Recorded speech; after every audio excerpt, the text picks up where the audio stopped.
Hi everyone, my name is Donnie Lowy from WholesaleUSADresses.com. Hope you're doing well.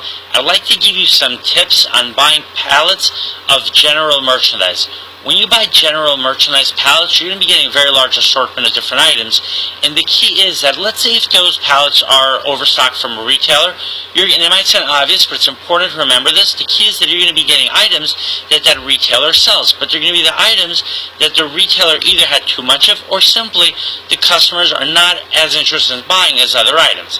Now, there are items which a retailer will restock on a regular basis, even though the retailer has enough of those items. The reason is because that specific unit, let's say the unit that came in, after a week or two, it could start looking old, it could fall on the floor, it could get dirty, so the retailer will seek to replace that unit with a different unit, even though it's the same type of merchandise or the exact same product. And oftentimes the retailer will buy a lot of merchandise and just buy too much, buy much more than the retailer needed, and that's where they'll have that merchandise. But what's very important is to become very familiar with the source. In other words, if you're getting overstock merchandise from Rite Aid, then go visit a Rite Aid, which is a drugstore here in the United States. I should say it's not just a drugstore anymore. They do a lot of also general merchandise.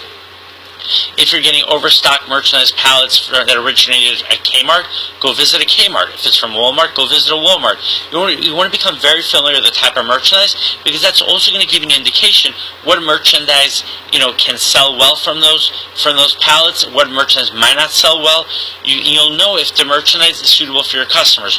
Also, if you become very familiar with a retailer, you're going to understand what kind of merchandise they're likely to have as overstock, where you might after a while realize, this retailer has a tendency to stock up on a lot of school notebooks, so chances are you're going to have a lot of school notebooks that come in those pallets. And what you should also do is buy those pallets, but don't buy a truckload initially. Buy one pallet, buy two pallets.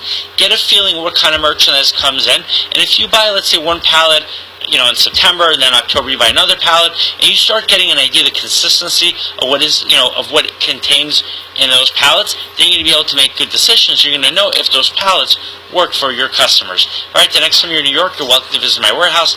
My website is WholesaleUSADresses.com. Thank you and have a great day.